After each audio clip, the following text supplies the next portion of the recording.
I had plans for the new year. I was going to change myself, become a better, healthier, smarter, and stronger me. Sure, it's what everyone tells themselves. Making and abandoning New Year's resolutions is practically a facet of Western culture these days.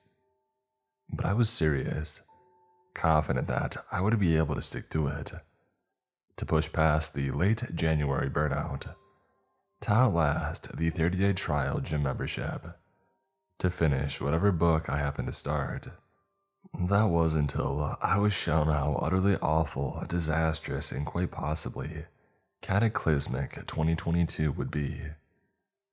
Now, I don't want 2021 to end. I don't want to see the first sunrise of the new, nightmarish year. I had been hanging out at my friend's house, making plans for the new year when he suggested that I talk to a friend of a friend, some guy who his friend had bought some workout equipment from a few weeks back.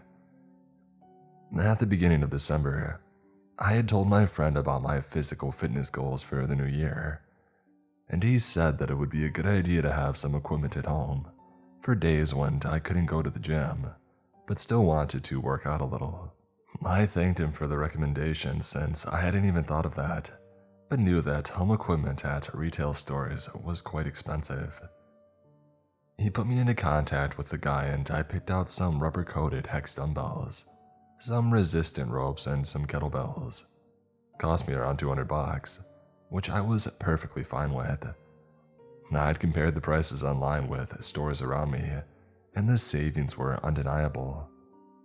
The guy was nice, and he even threw in some unopened pre-workout supplements that he had lying around for a while, as well as some protein mixes for after workouts.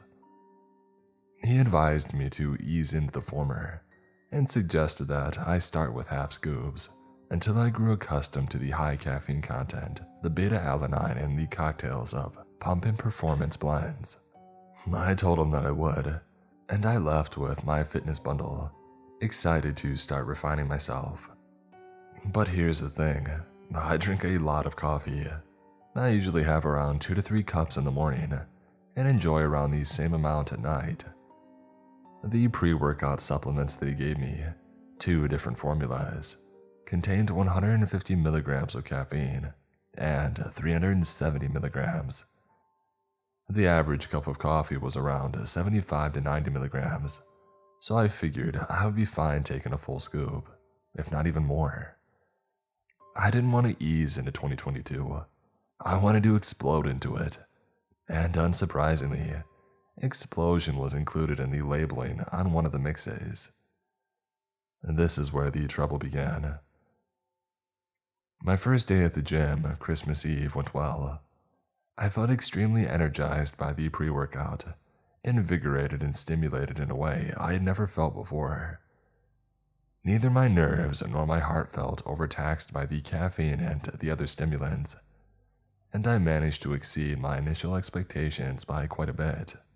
The only downside of the experience was a bit of digestive drama immediately following ingestion of the pre-workout, but it was quickly overcome and didn't hamper the workout, which I started about 20 minutes after my stomach had settled. After the workout, I went home, added a scoop of the post-workout protein mix, around 40 grams of protein, to some water in the shaker that I had bought from the gym supply stand, and sat down on the couch to relax. I was feeling spent, but in a nice way. Could actually feel that good kind of soreness creeping into my limbs. Now, at the mention of privately dealt workout supplements, you might have drawn the conclusion that they were going to be involved in some way in my aforementioned doomsday revelation. That maybe they eventually caused some apocalyptic hallucination, in addition to the good pumps. But that's not the case. They had no direct relation to the grimly revelatory event. They were not the cause of it. Later that night, while eating breakfast for dinner and sipping on my second helping of protein, I heard a sound outside, through the screen door of my apartment. Now, hearing a strange sound in an apartment complex isn't anything unusual. With dozens to hundreds of people boxed into a building, it'd be weird if you didn't hear an odd sound or two every few hours. But the thing about this sound was that there were actually two variations of it.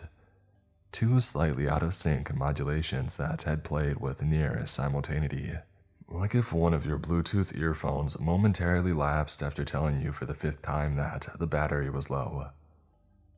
The sound itself hadn't been that odd. Initially, it was a short-lived sort of blip blip, which I thought could have come from anything. But the out-of-syncness piqued my interest for whatever reason, and I got up from my sad little dining table to investigate.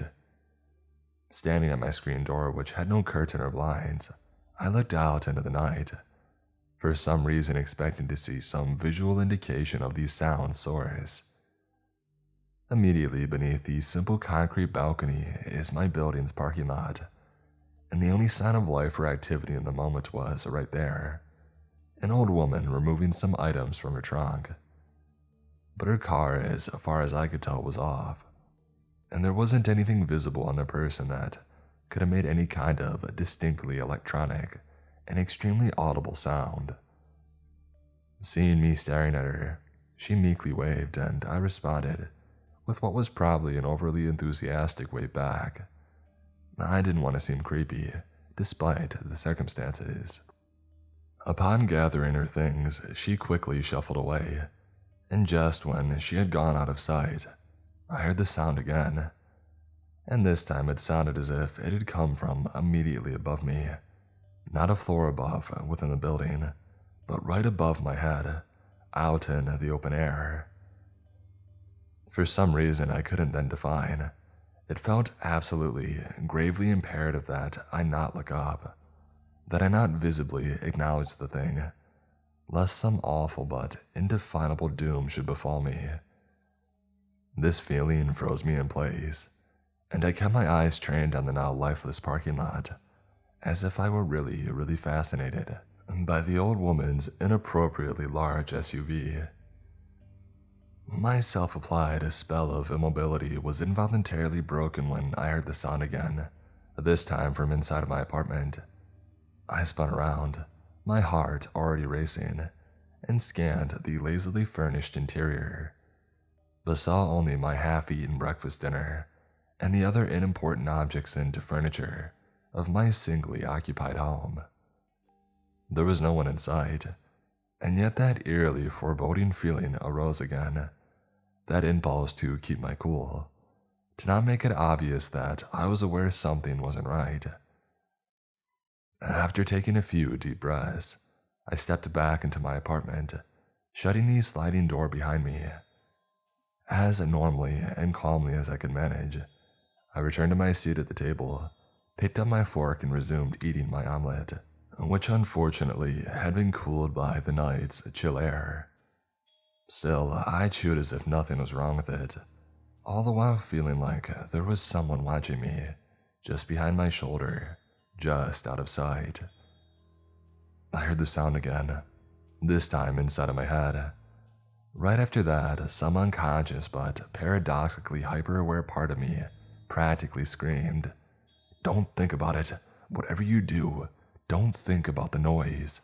Think about something else." Panicking, I tried to think about something else. My workout, how good it had made me feel. But my mind kept saying, "Relax, relax." And then, of course, internally, I asked myself, if nothing's wrong, why would you need to relax? And the feedback just kept looping like this, my anxiety and terror mounting along with it, intertwining and culminating into a paroxysm of tremors and sweating. Unable to bear the maddening internal dialogue any longer, I quickly and clumsily rose from the table, nearly knocking over my protein mix in the process, and lurched towards the sliding door, hoping that the cold night air would help relax me.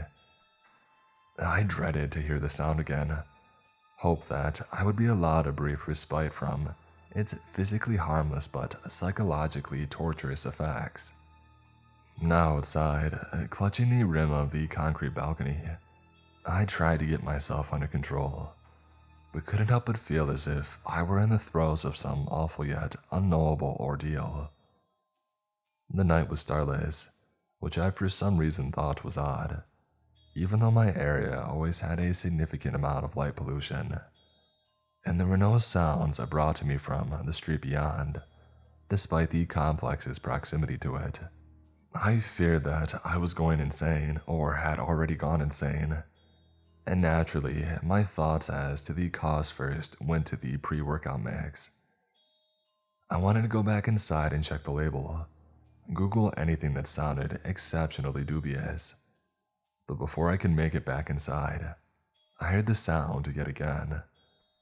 But I didn't just hear it, I made it. This time the sound came from my own mouth, which, without my conscious effort, had opened to allow the bizarre noise to issue from my throat. The sensation itself wasn't painful, the action of exhaling the necessary air, but the feeling of having been physically violated by some yet-to-be-identified force of sonic mischief deeply unsettled me. A cry of my own making followed the disquietingly asynchronous and unmistakably electronic sound, which outsounded its predecessor and echoed out into the night. The idea that things would soon be over, that now that the sound had made its home in me, I was going to pass in only a few moments, suddenly entered my thoughts and caused another stronger wave of mortal anxiety.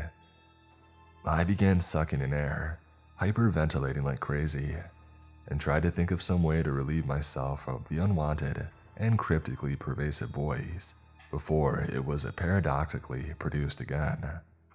Hey, can you guys hear me yet? Is this working? It wasn't my voice, and yet the words came from my mouth. My hands clenched the balcony hard, my fingernails cracking against the concrete. My body felt weird, as if there was a consciousness or a spirit other than my own inhabiting it.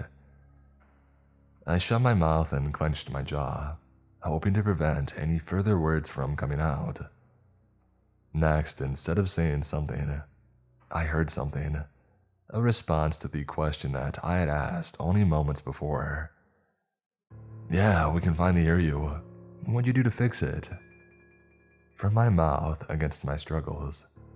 I don't know. Just disconnected and reconnected to the human.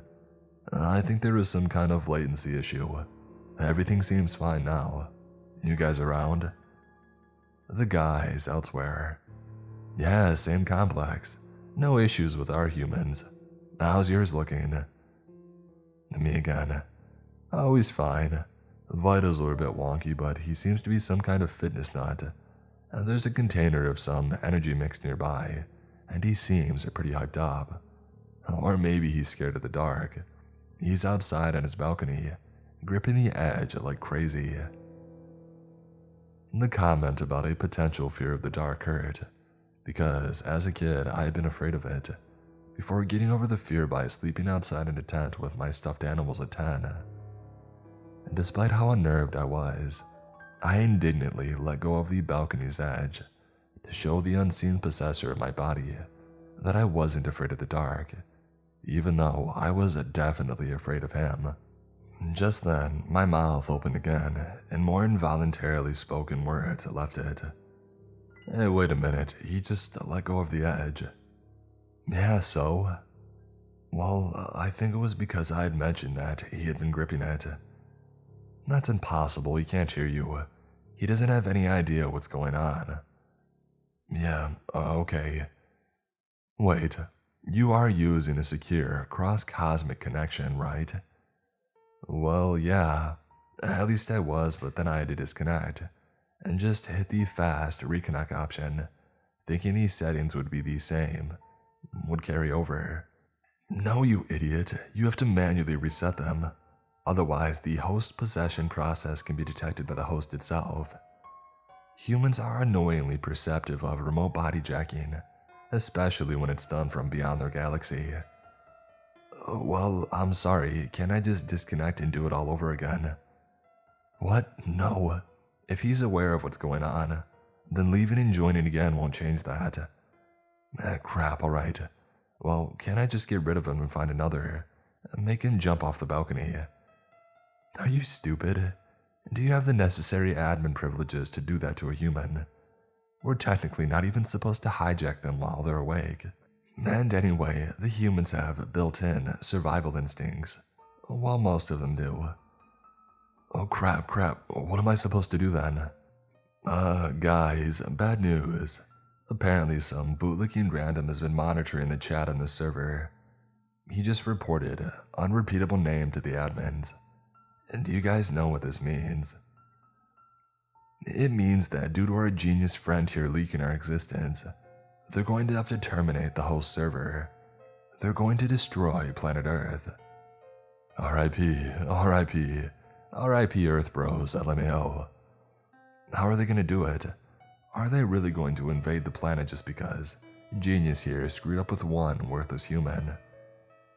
Nah, I think its standard procedure is to launch a swarm of anti-planetary missiles at it. That'll of course take like a week, even with the new generation of FTL missile drives. Although I've heard of them just nudging supermassive black holes in the direction of the planet's star system. That'd be pretty cool, not gonna lie. Didn't they do that to like 3 planets in the Andromeda Galaxy a few years ago? Yeah, I think so. Well, alright, I guess I'll just disconnect from mine since this session is ruined. Maybe see if any of you subsurface Martian folk are free to remotely possess. Hey, unrepeatable name. Just disconnect from yours and leave him. You won't have to worry. Even if they tell someone, the whole planet will be gone in like a week or 2 anyway. Alright, sounds good. Sorry guys, I'm getting off now. And that was it. The voice, the origin of the sound left me. Through no actual fault of my own, the world is going to end. Thanks to my pre-workout, which had apparently overstimulated my nerves, I was able to unwittingly resist the aliens' remote body hacking, at least enough to where it couldn't occur without my awareness. So I guess I'm sorry for trying to better myself. Hopefully there's a sign of our imminent doom, some augur of the coming destruction that'll allow us to defend ourselves, or at least salvage some fraction of the species. Sorry everyone. I know how many people needed 2022 to be a better year.